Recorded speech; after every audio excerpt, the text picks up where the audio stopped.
Hey, SmartBook Recap. Welcome back to our deep dive into Ikigai, the Japanese secret to a long and happy life by Hector Garcia and Francesc Miralles. In part 1, we explored what Ikigai is, how it shines in Okinawan life, and why its framework for finding purpose feels so compelling.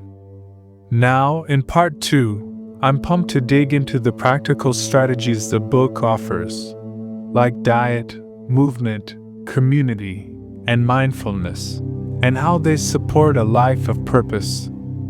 I'll break down these ideas, analyze how they hold up in our modern world, and share how I'm starting to experiment with them myself.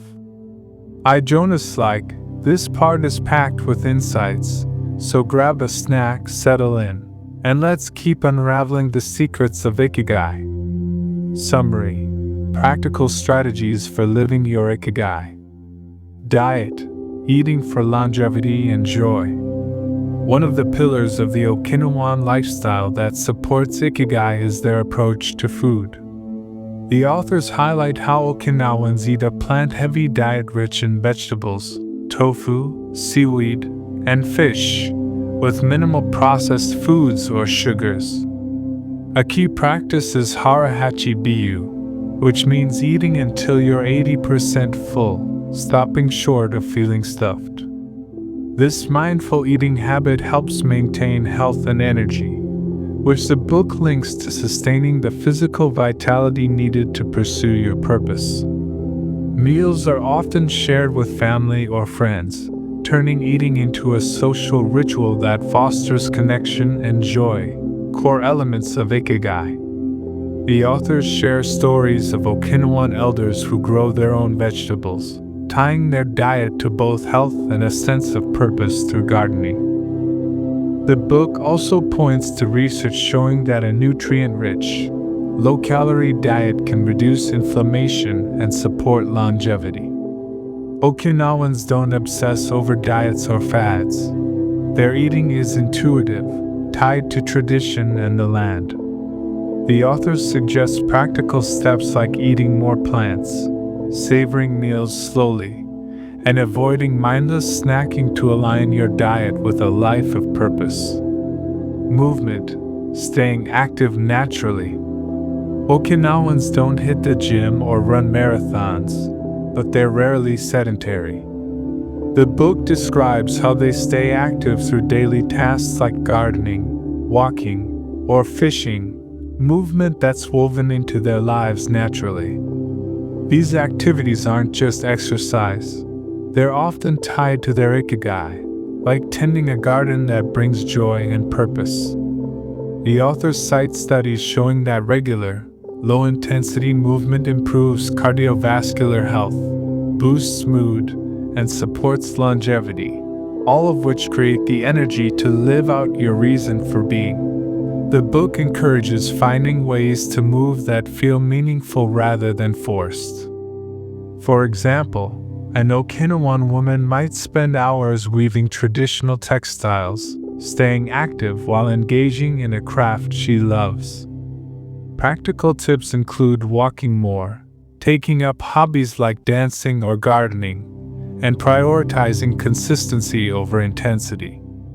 Community: the power of moai. A huge part of Ikigai in Okinawa is moai, lifelong social groups that provide emotional, practical, and even financial support.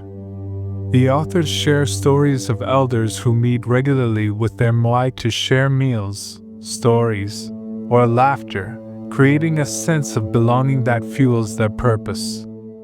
These groups aren't just casual friendships.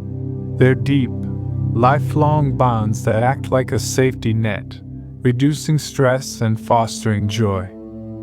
Research cited in the book links strong social connections to lower rates of depression and longer lives, showing how community supports both mental and physical health. The authors suggest building your own version of a moai by nurturing relationships with friends, family, or like-minded people.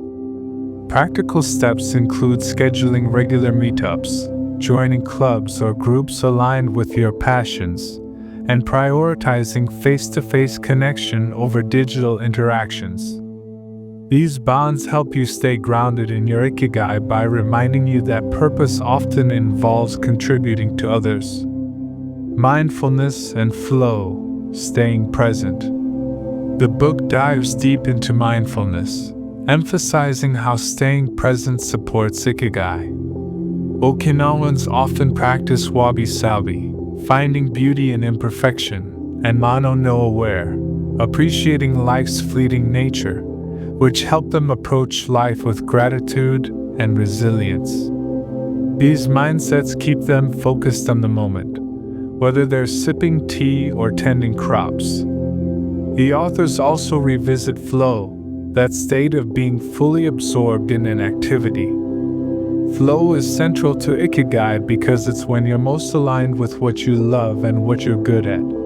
Practical tips include setting aside time for activities that spark flow, like painting, writing, or cooking, and practicing mindfulness through simple rituals like meditating, journaling, or savoring daily tasks.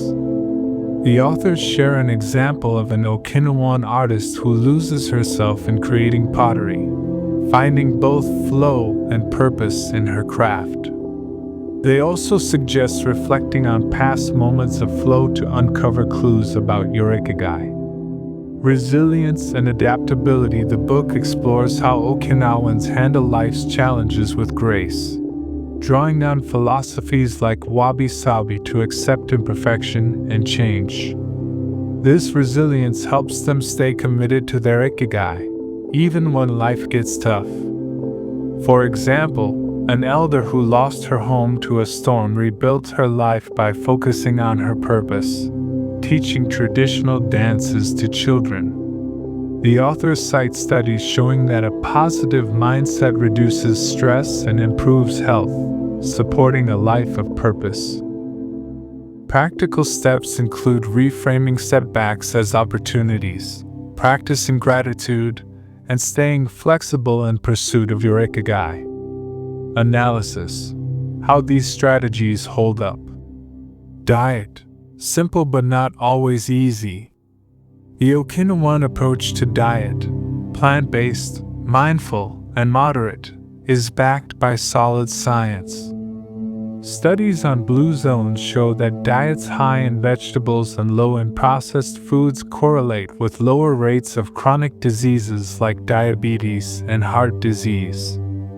The Hara-Hachi-Bu principle aligns with research on caloric restriction, which can extend lifespan in some populations.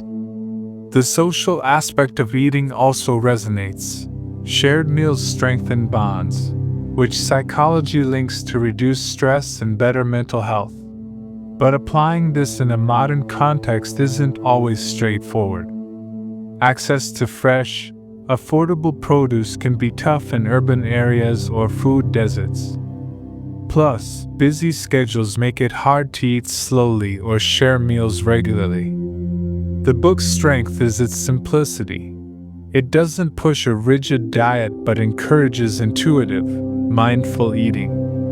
Still, it could have offered more guidance on adapting these habits for those with limited resources or time, like quick plant-based recipes or tips for mindful eating on a budget. Movement: purposeful activity wins. The idea of natural movement is a game changer. Research supports the book's claim that consistent, low-intensity activity, like walking or gardening, improves heart health, boosts mood, and reduces stress hormones like cortisol.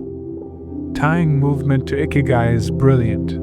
When activity feels meaningful, like an Okinawan tending their crops, you're more likely to stick with it. This approach feels more sustainable than gym-centric fitness culture, which often prioritizes aesthetics over joy.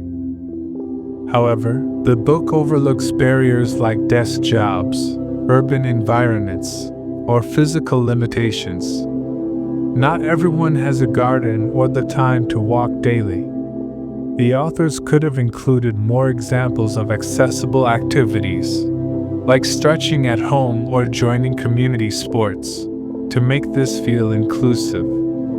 Still, their focus on finding movement you love is a strong nudge to rethink exercise as a source of purpose, not a chore. Community, the heart of Ikigai. The Moai concept is a standout. Studies like those from Harvard's longevity research show that strong social ties are one of the biggest predictors of happiness and health. The Okinawan stories, like a group of elders supporting each other through life's ups and downs, make this tangible. Community isn't just nice to have, it's a lifeline that keeps you connected to your Ikigai by reminding you that purpose often involves others. The challenge is building a moai in today's fragmented world. Urbanization, remote work, and digital overload make deep connections harder to maintain. The book's suggestions, like joining clubs or scheduling meetups, are solid but don't fully address barriers like social anxiety or lack of local community spaces. Still, its emphasis on prioritizing relationships over fleeting distractions is a wake-up call to invest in people who share your values. Mindfulness and flow, a universal key. The focus on mindfulness and flow is where Ikigai shines. Flow, as researched by Csikszentmihalyi, is linked to higher life satisfaction because it aligns your skills with your passions. The Okinawan mindset, embracing wabi-sabi and mano no aware, resonates with mindfulness practices shown to reduce anxiety and improve focus. These ideas are universal, drawing parallels to Stoicism's acceptance of what you can't control or Buddhism's focus on the present. The book's strength is making these concepts practical. Journaling or setting aside time for flow-inducing activities feels doable, not overwhelming. However, it assumes a level of self-awareness that not everyone has. Some readers might need more guidance on identifying flow activities or practicing mindfulness under stress. Still, the emphasis on small, intentional steps makes these ideas accessible to most. Resilience, a lifeline for purpose. The book's take on resilience is powerful.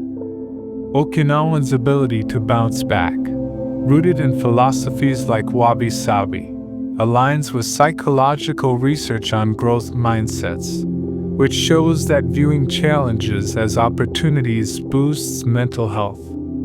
The stories, like the elder who rebuilds her life through teaching, make this concrete. But the book could have explored how to cultivate resilience in high-pressure environments, or for those with fewer resources. Its universal advice, practice gratitude, stay flexible, works but feels broad, leaving room for more tailored strategies. Review, putting Ikigai into practice. What's clicking for me? I am loving how Ikigai makes purpose feel within reach. The practical strategies, eating mindfully, moving naturally, building community, staying present, are grounded in real life, not theory. The Okinawan stories, like the woman who finds joy in her daily weaving, show that small habits add up to a big impact. The book's warm, non-preachy tone feels like a friend encouraging you to live better, not lecturing you. The diet advice has me rethinking my meals. I've started eating more veggies and trying to stop at 80% full, which is harder than it sounds but makes me feel lighter and more energized. The movement piece is inspiring too. I've been taking walks during lunch breaks, and it's surprising how much clearer my head feels. The moai concept hit hard. I'd been texting friends to plan regular coffee dates, and it's already lifting my mood. The mindfulness tips, like journaling about flow moments, have me noticing when I'm happiest, like when I'm writing or cooking, and it's sparking ideas about my own Ikigai, where it falls short. That said, the book isn't perfect. The strategies assume a certain level of privilege, access to fresh food, time for hobbies, or a community to lean on. For someone working multiple jobs or living in a less connected area, these can feel out of reach. The authors could have included more examples for diverse contexts, like urban dwellers or those with tight budgets. For instance, how do you practice harahachi biyu when you're grabbing fast food between shifts? Or build a moai when you're introverted or new to a city? The book's broad strokes are inspiring but sometimes lack the nitty-gritty for real-world challenges. The flow and mindfulness advice is fantastic but assumes you've got time to reflect or experiment with hobbies. For busy parents or high-stress professionals, carving out that space is tough. More step-by-step guidance, like a 5-minute mindfulness exercise or quick ways to find flow, would have made this more inclusive. Still, the book's flexibility lets you adapt its ideas to your own life, which is a big plus. My experiments with Ikigai. I've been playing with these ideas, and it's been eye-opening. I tried harahachi biyu for a week, focusing on eating slower and stopping before I'm full. It's tricky. I'm used to cleaning my plate, but I feel more in tune with my body. I've also started walking to a nearby park during breaks, which feels less like exercise and more like a mental reset.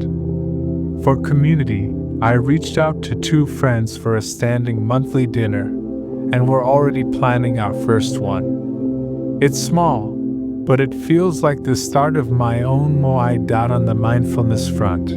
I've been journaling about when I feel in flow. I noticed I lose track of time when I'm writing or organizing my space, which has me thinking about how to weave those into my life more. The wabi-sabi idea, embracing imperfection, is helping me stress less about work deadlines.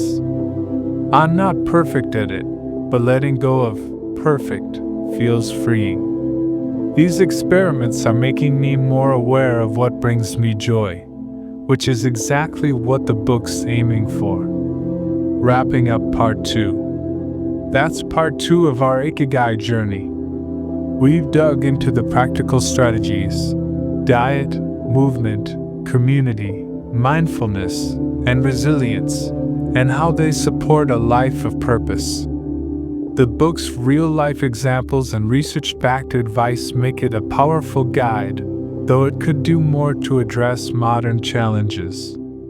I'm already seeing small shifts in my life from trying these ideas, and I'm excited to keep going.